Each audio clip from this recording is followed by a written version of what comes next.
ಒಂದು ಊರಿನಲ್ಲಿ ಒಬ್ಬ ಹುಡುಗನಿದ್ದನು. ಅವನು ಪ್ರತಿದಿನ ಕುರಿಗಳನ್ನು ಮೇಯಿಸಲು ಕಾಡಿಗೆ ಹೋಗುತ್ತಿದ್ದನು. ಅವನ ಕುರಿಗಳನ್ನು ಮೇಯಿಸಲು ಬಿಟ್ಟು ಬಯಲಿನಲ್ಲಿ ಆಟವಾಡುತ್ತಿದ್ದನು. ಸ್ವಲ್ಪ ದೂರದಲ್ಲಿ ಜನರು ಕೆಲಸ ಮಾಡುತ್ತಿದ್ದರು. ಈ ಹುಡುಗನಿಗೆ ತಮಾಷೆ ಮಾಡಬೇಕನಿಸಿತು. ಆಗ ಅವನು ಜನರಿಗೆ ಕೇಳುವಂತೆ ಜೋರಾಗಿ, ತೋಳ ಬಂತು, ತೋಳ ಬಂತು, ಕಾಪಾಡಿ, ಯಾರಾದರೂ ಬನ್ನಿ, ಬೇಗ ಬನ್ನಿ.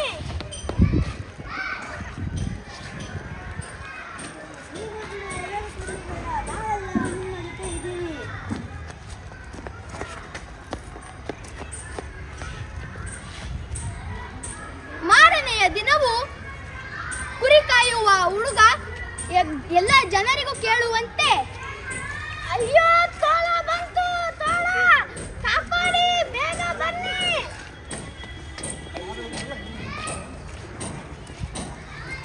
ತೋಳ ಇದ್ದರೆ ಎಲ್ಲವ ಕಾಣುವುದು. ತಮಾಷೆ ಆಗ್ಬಿಟ್ಟಿದ್ದು. ಸ್ವಲ್ಪ ಸಮಯದ ನಂತರ ನಿಜವಾದ ತೋಳ ಬಂತು. ಕುರಿಗಳನ್ನು ಹಿಡಿದು ತಿನ್ನಲಾರಂಭಿಸಿತು.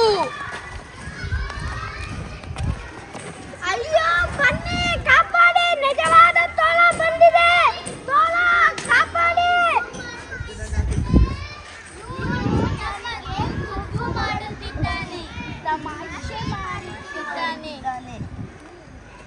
ಹೀಗಾಗಿ ಹುಡುಗನ ಸಹಾಯಕ್ಕೆ ಯಾರೂ ಬರಲಿಲ್ಲ.